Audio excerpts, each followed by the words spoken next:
Welcome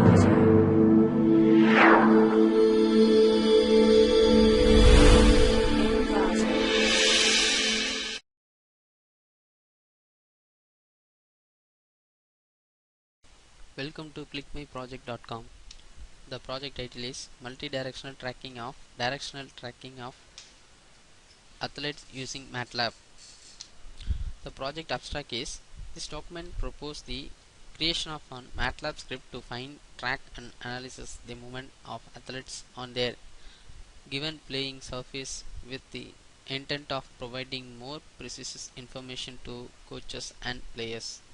It includes 6 components. First one is background and motivation, and second one is research goal and objective, and third one is research design and methods, and fourth one is staffing plan, and fifth one is timeline, and sixth one is reference. The project flow diagram is to find the athlete activities to track our system. So initially we are going to collect the data sets. So in the data set our athletes oriented, so it is based on our players. So according to the data set we have to choose one data set, according to choose one video.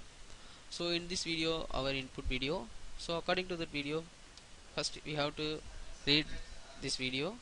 After reading our input video, we have to convert the frame. So why we are going to frame conversion means, because each and every step to watch the player, so that purpose only we are going to convert it into frames, and then according to that frame we are going to find the details about our frame. After frame conversion we are going to resize the video. So in that video here I am using 256 cross 256. It is 256 cross 256 means our rows and column values. After resizing our video we are going to filtering. So why we are going to filtering now some external noise will be added, so that purpose only we are going to filter that video. So the removal of noise will be shown on the command window also. After filtering process we are going to subtract the background. So why we are going to background subtraction means, the object will be exactly detect to moment of each and every moments, so that purpose only we are going to using background subtraction. In that background subtraction we are using the DCT. In DCT means discrete cosine transform, so it is going to easily identify the object of moments. So finally we are going to track that video. So in that video the players movements will be tracked. So in this tracking we are going to plot the bounding box. After track the video we are going to extract the features, and after the feature extraction we are going to analyze the activity. It may be a running or standing, like that process we are going to analyze. So finally we are going to classify the results for accuracy, sensitivity and specificity. The project source code was run from the command window. In current folder shows some folders and files. So according to that files we are going to run the main file.m. Our data sets are stored in the data sets. So we are going to give the 3 different type of videos. So in that videos we are going to analyze other activities. So in main file we are going to run. After run our process we are going to data set. So in the data set we are choosing 1. So the process will be going.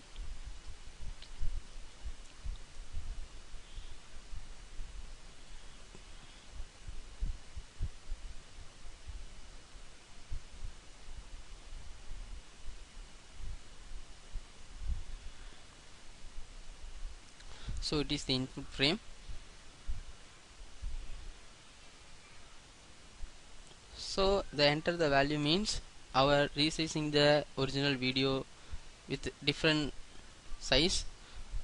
First one is original size, and 500 cross 500, 300 cross 300, 256 cross 250. It is the resizing the frames and video size. So I will give the number as 4. It is based 256 cross 256. The resized frames also converted into 256 cross 256. Next we are going to apply the filter. In that filter we are using the Gaussian filter. So I will just give us one. So it is the enter the value. So it means the size of the video The 3 means represented as 300 cross 300 and 5 means represented as 500 cross 500. So when I give the 3, so the process will be 300 cross 300 will be process. So it is the size of the video will be shown on 3.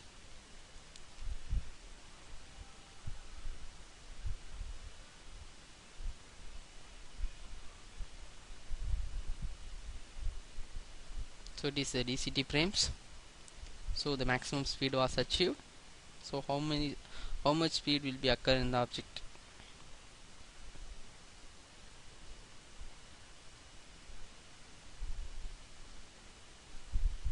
So the process was completed. So now we discuss the each figures. So in figure 1 shows the initial frame. It is a background frame of our process. So it will be shown on our current folder. It is a background frame .jpg. In figure 1 shows the our original video. So in figure 2 shows the number of frames. Here I am using only the 50 frames. So it is the each and every frame for our object detection. So it is the resizing the frame. So it is the filter frames. So it is the binary of our process to detect the object. It is also going to convert it into frames. So after binary detection we are going to apply the DCT. So in the DCT they exactly detect the motions of the object to in black and white. So it is also going to convert it into frames. So the maximum speed will be achieved to it is going to give the alert for our user. So finally we are going to track the object of our process. It going to how many frames will be converted, then how much step will be for our each and every object of our process. So the values will be shown on the workspace. So we are going to discuss the frames and values of our process.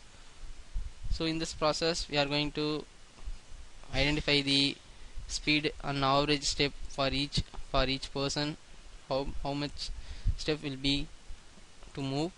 So time slot also will be shown on the command window.